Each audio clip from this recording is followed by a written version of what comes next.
உயிருக்கும் உடல் சார்ந்த உரிமைக்கும் பாதுகாப்பு. இந்திய அரசியலமைப்பு சட்டம் 21 இப்படி சொல்லுது: ஒருவரது உயிரோ உடல் சார்ந்த உரிமையோ சட்டம் விதித்தமைத்த நெறிமுறைப்படி அன்றி பறிக்கப்படுதல் ஆகாது.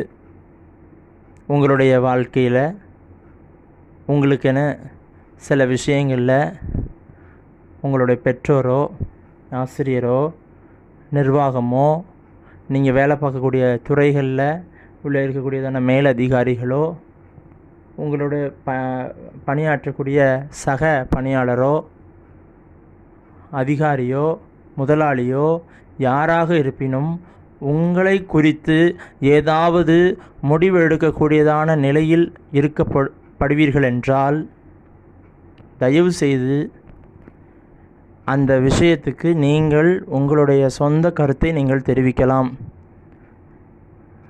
உங்களுக்கு பேசுகிறதுக்கான எல்லா உரிமையும் இருக்குது. உங்களுடைய உயிருக்கும் உங்களுடைய உடல் சார்ந்த எல்லா உரிமைக்கும் பாதுகாப்பு உங்ககிட்ட தான் இருக்குது. நீங்கள் தான் பாதுகாத்துக்கிடணும்.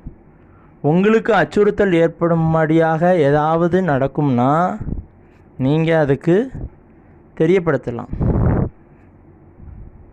என்ன பாதிப்பு வருதோ அந்த பாதிப்பு, இதனால் எனக்கு இந்த பாதிப்புகள்லாம் வரும், அதனால் நான் இந்த விஷயத்தில் முரண்படுறேன் அப்படின்னு உங்களுக்கு முரண்பட்ட கருத்து இருந்தால் முரண்பட்ட கருத்தை நீங்கள் சொல்லலாம்.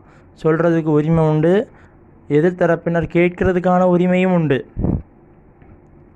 அதனால் இந்த விஷயத்தில் உடல் சார்ந்த உரிமையாக இருந்தாலும் சரி, உங்களுடைய உயிருக்கும் சரி, நீங்கள் மட்டும்தான் பாதுகாப்பு கொடுக்க முடியும். அதனால் தெளிவாக இந்த விஷயத்தில் நீங்கள் முடிவெடுங்க. நன்றி.